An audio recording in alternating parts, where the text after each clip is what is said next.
subscribe. If you thought your extra deck was tight already, it's possibly about to get even tighter. Rage of the Abyss is around the corner, and with it comes the AZAMINA cards. This new archetype acts as a very good supplemental engine to the existing Sinful Spoils cards, so you know what that means. More lore. Seriously, the art is awesome, but also more Snake Eyes combos. Today we're going to run through all the cards, give you an idea of what everything does, and at the same time, reveal some of the rarities. So, let's get into it. Hey yo! So funnily enough, we're actually going to be talking about 4 extra deck cards and 4 main deck cards because the AZAMINAs are predominantly fusion monsters. Don't worry though, they are very easy to summon, as you're about to see with our first fusion spell here, the Hallowed AZAMINA. Reveal 1 AZAMINA fusion monster in your extra deck, and for every 4 levels it has, round down, send 1 Sinful Spoils card from your hand and or field to the graveyard, if face down reveal it, then special summon that revealed monster. This is treated as a fusion summon. So if it's level 8, you need to send 2 Sinful Spoil cards. If it's level 6, you need to send 1. So for example, you could set the original Sinful Spoils Snake Eye with Diabellstar and then send that to grave as material for the fusion, or you could look out for another spell card in Rage of the Abyss which enables everything. But yeah, going back to the Hallowed AZAMINA here, we have a second effect in the graveyard. If this card is in the graveyard, you can target 1 AZAMINA monster you control or in your graveyard, shuffle it into the deck, and if you do, add this card to your hand. You can only use this effect of the Hallowed AZAMINA once per turn. So in case you haven't noticed, that first effect to actually fuse a monster is not once per turn. Some of your combos are of course going to involve using that effect more than once, but you're probably wondering, what can we summon with this? This is where things get spooky because you have options. If you don't already have a way to combo in your hand, you're probably going to want to summon AZAMINA Mu Arcielago. Or I guess Murcielago is much easier to say. It's Spanish for bat, by the way. It's a level 6 Dark Illusion monster. It's also an ultra rare with the effect monsters your opponent controls lose 500 attack and defense for each AZAMINA monster you control. You can only use each of the following effects once per turn.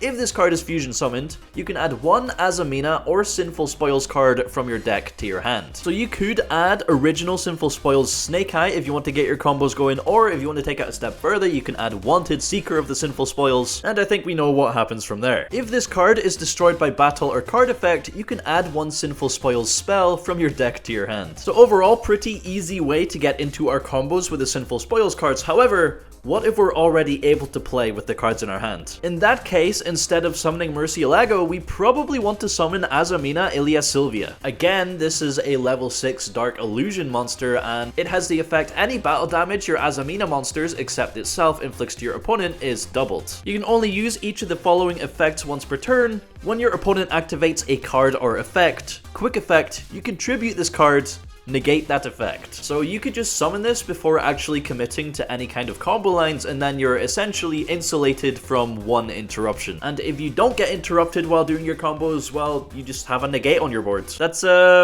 pretty good. If this card is destroyed by battle or card effect, you can add 1 Sinful Spoils trap from your deck to your hand. We do already, of course, have a couple of traps that fit the bill, but we have another one in Rage of the Abyss called Guilt of the Sinful Spoils. If your opponent special summons a monsters from the deck or extra deck and you control a Diabellstar monster card, except during the damage step, target 1 monster your opponent controls, shuffle it into the deck. A nice little interruption there that works even if you have a Diabellstar monster in your spell and trap zone. During the damage step, when your Diabellstar monster battles an opponent's monster, you can banish this card from your graveyard. That opponent's monster's attack becomes halved until the end of this turn. You can only use each effect once per turn. That's the Sinful Spoils trap. There's also an AZAMINA trap card as well, AZAMINA Determination. And dude, the art on this is like final boss energy. It looks so sick. Of course, we got Diabells in the artwork there. Reveal 1 AZAMINA fusion monster in your extra deck, and for every 4 levels it has, round down, shuffle 1 Sinful Spoils card from your graveyard and or banishment into the deck, then special summon the revealed monster. This is treated as a fusion summon. You can banish this card from your graveyard, then target 1 Sinful Spoils spell or trap in your graveyard, set it, but it cannot be activated this turn, and you can only use 1 of those effects per turn. Yeah, you can fusion summon quite a lot in this deck if you want to. In fact, we have 2 more fusion monsters here, both of which I probably can't pronounce. AZAMINA Sol Ericicton, another level 6 Dark Illusion fusion monster. If this card is fusion summoned, you can target 1 card on the field, send it to the graveyard. A nice little removal effect on summon if you're going second, or if you want to fuse on your opponent's turn, you can do that as an interruption as well. During the standby phase, you can target 1 AZAMINA or Sinful Spoils card in your graveyard, add it to your hand. You can only use each effect once per turn. And then we have the big level 8 fusion monster, AZAMINA Moa Regina. It's also a dark illusion with the effect. You can target one illusion monster in your graveyard, except Regina,